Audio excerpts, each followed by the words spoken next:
Olá, morecos! Tudo bem? Hoje nós vamos falar um pouco mais sobre literatura.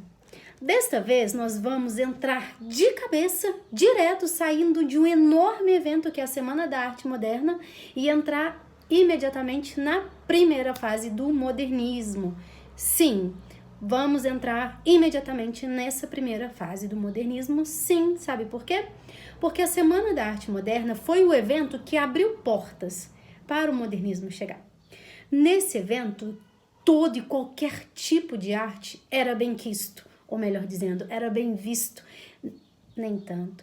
Era bem visto e era bem quisto por aqueles que se diziam modernos, por aqueles que estavam em busca de um novo olhar, por aqueles que queriam trazer para a literatura brasileira um olhar diferenciado, um olhar singular e um dinamismo e uma nacionalidade que até o presente momento nenhuma outra corrente literária havia proposto e ainda não propôs até a atualidade.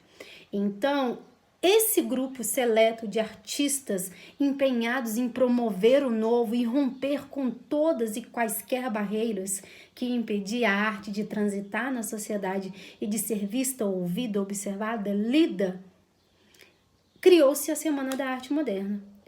Depois deste evento, nós vamos mergulhar profundamente na primeira fase do romantismo. Essa primeira fase teve como destaque a poesia.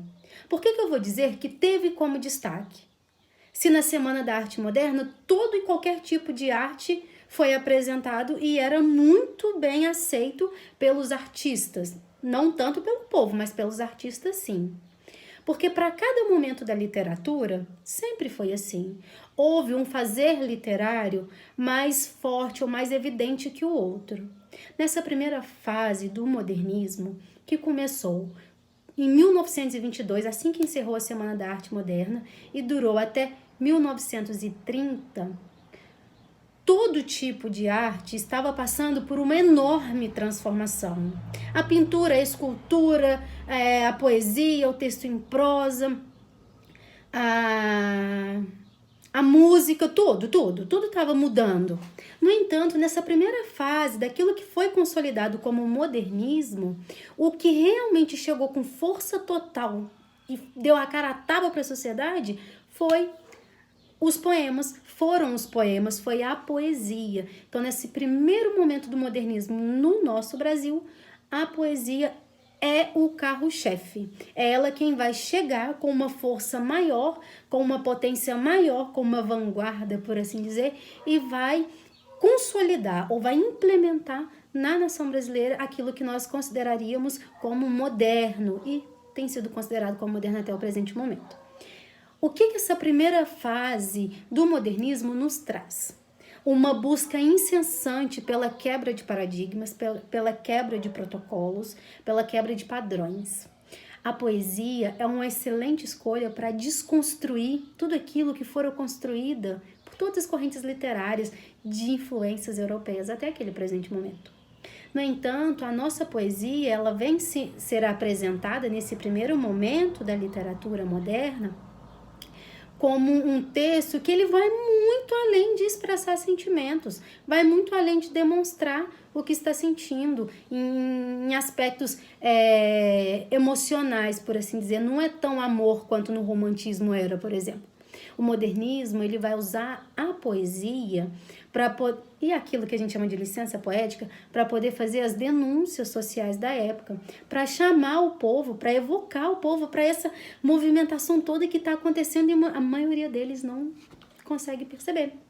Qual era o contexto social da época? Bom, se vocês pegarem a apostila de vocês, na página 518, nós abrimos essa primeira fase do modernismo, falando sobre os principais poetas. O primeiro parágrafo vem falando sobre qual era o contexto histórico, né? Era o mesmo contexto da Semana da Arte Moderna. A gente está falando de um Brasil que está sobrevivendo pós-guerra, é uma nação que está se reconstruindo, se refazendo após todos os baques que a guerra, né, levou a nação, como levou o mundo inteiro. A gente está falando também de um período em que as inquietações políticos-sociais estavam muito afloradas, tinha a questão da Revolução de 1930 e a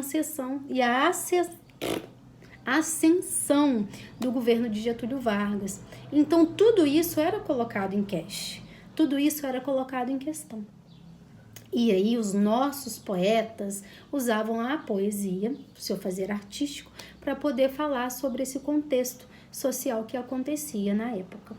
Bom, as principais características foi a busca de renovação por meio da destruição da literatura do passado.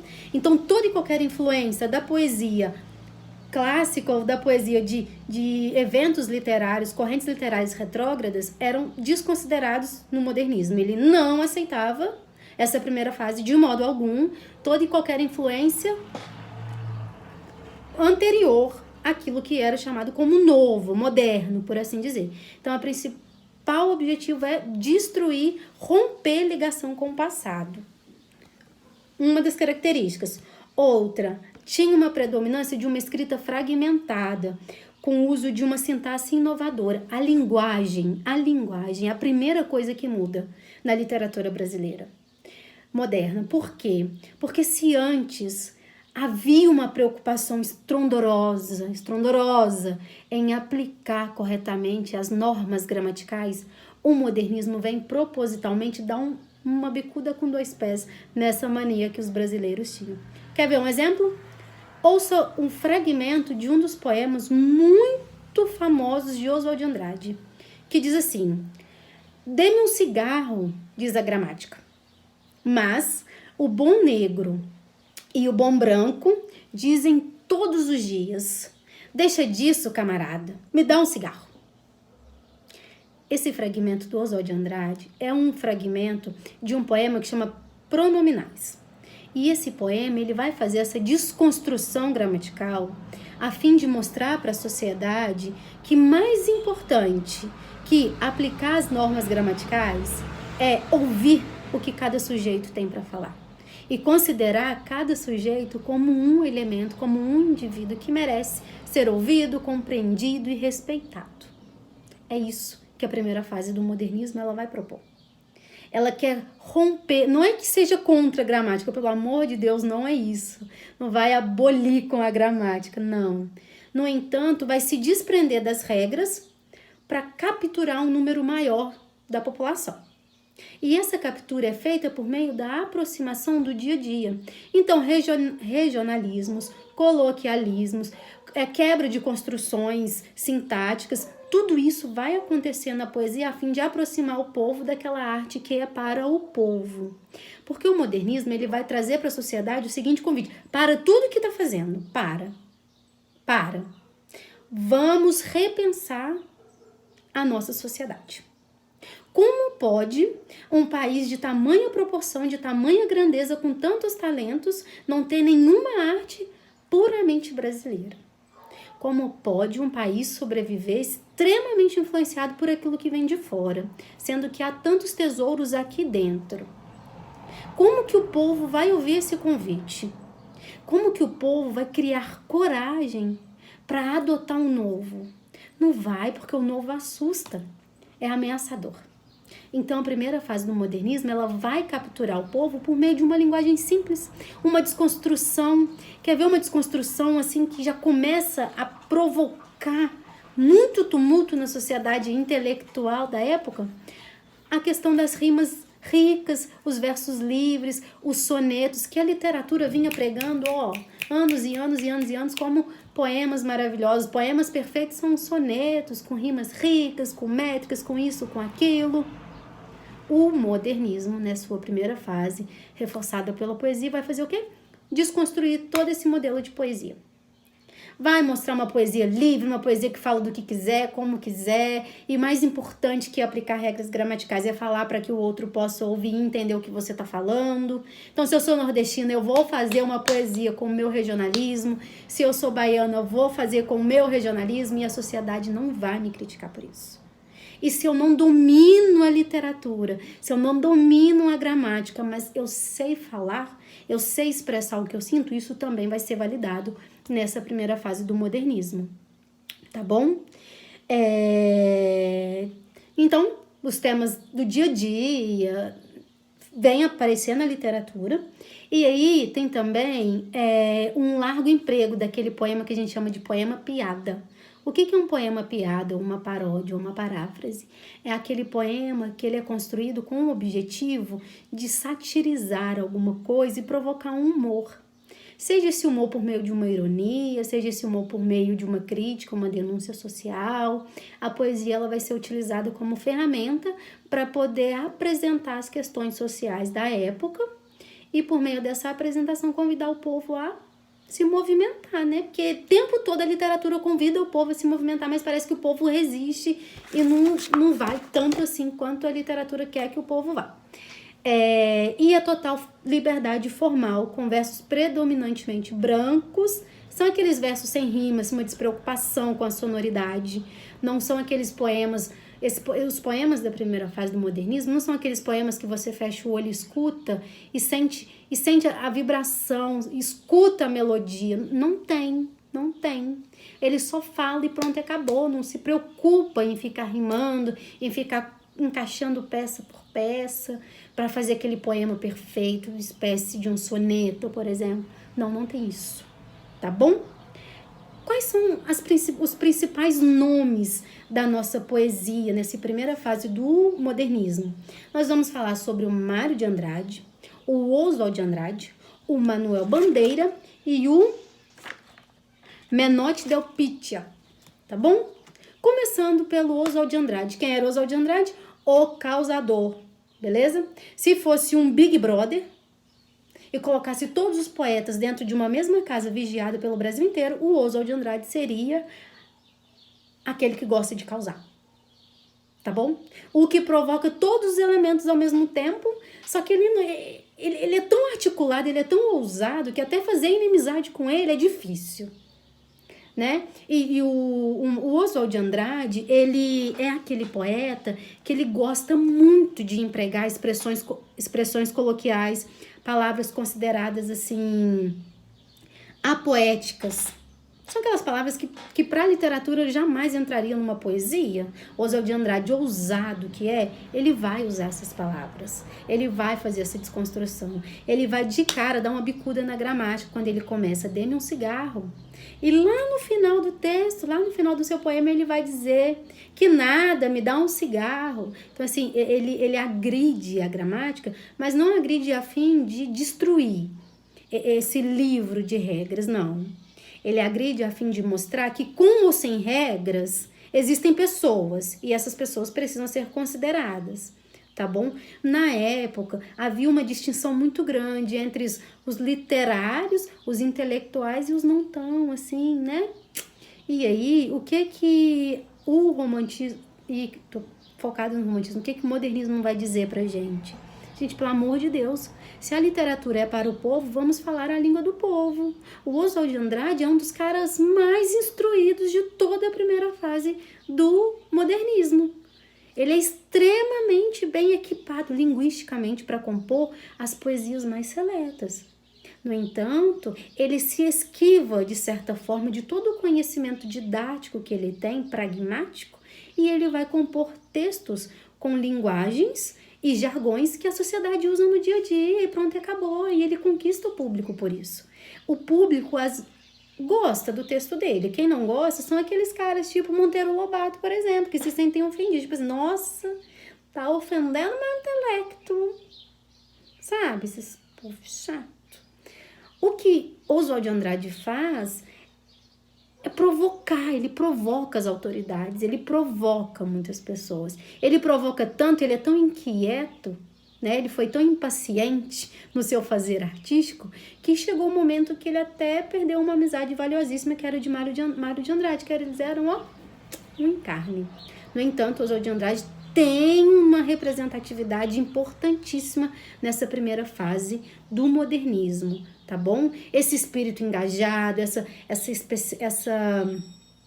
liberdade de expressão que ele tem, essa coragem, extremamente corajoso ao expor o que pensa e o que sente e não se preocupa em romper com a sintaxe, com a gramática, como livro de regras, ok? Temos também o Mário de Andrade. O Mário de Andrade é assim, ele quer ser moderno. Ele quer apresentar uma gramática mais inovadora.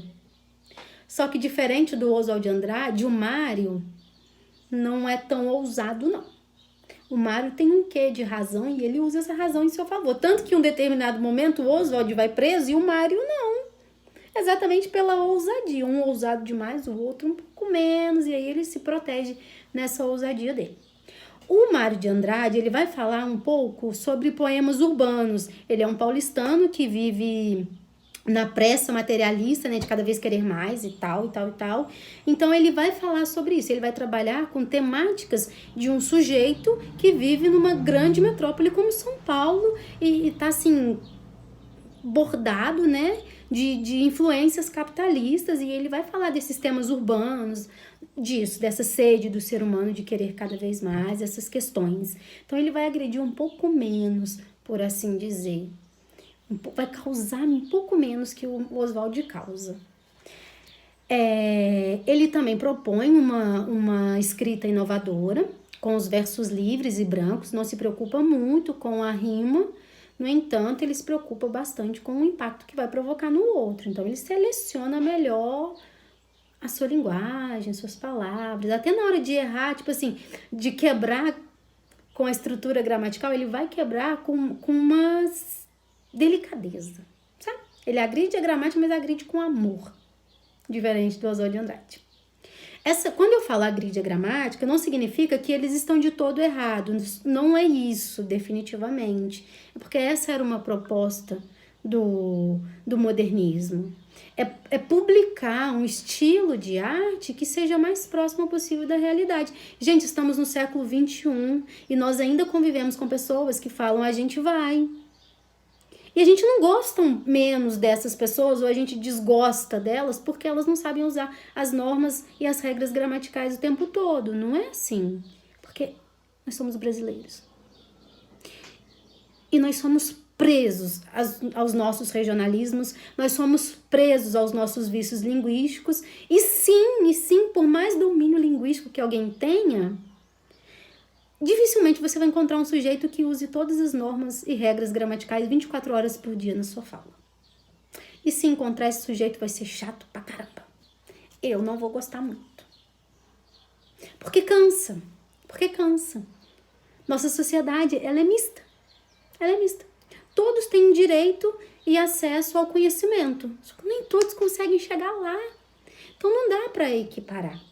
Eu não posso, por exemplo, trabalhar com vocês numa linguagem que eu trabalharia se eu tivesse em uma mesa composta só por professores de língua portuguesa e a gente estivesse discutindo algum projeto de trabalho.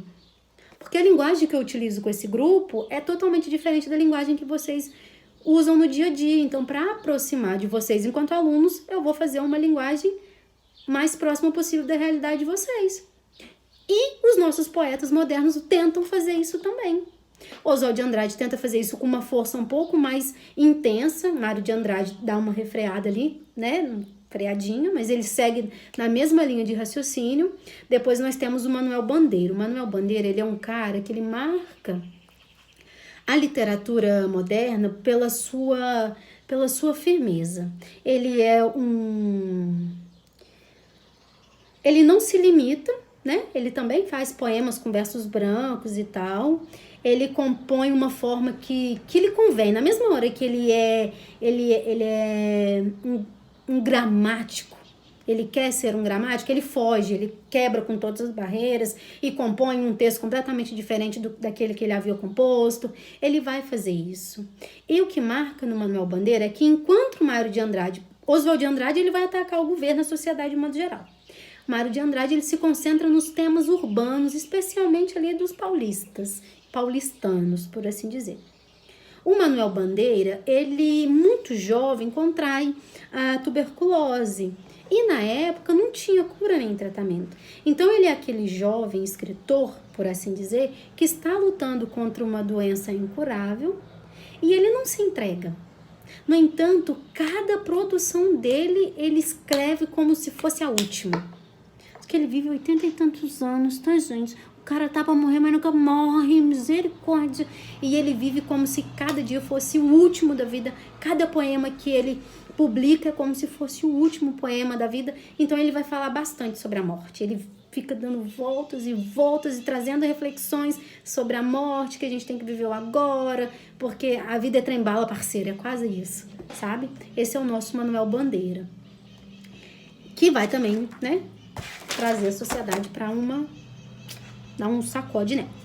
E por fim nós temos o Menotti del Pitta, que ele traz uma poesia repleta de imagens, ele usa muitas cores, ele trabalha muito bem os elementos do seu texto, da sua poesia, a ponto de a gente parar e ao ler o texto dele a gente consegue retratar a cena, as imagens na nossa mente, porque ele tem essa capacidade, né? Daí ele apresenta na sua poesia muita plasticidade e ele também vai usar um palavreado rico e recheado de efeitos. Então, uma linguagem muito, muito cheia de como que eu posso dizer, de impactos que provoca. Por exemplo, Juca Mulato é um texto dele que ele compõe, é um poema, que ele é extremamente coloquial. E aí ele apresenta a linguagem do personagem Juca Mulato. E é uma linguagem rica, cheia de significações, cheia de regionalismos, cheia de jargões próprios daquele personagem. E aí ele vai de novo provocar aquela inquietação gramatical no sentido de trazer à tona mesmo essas questões, sabe?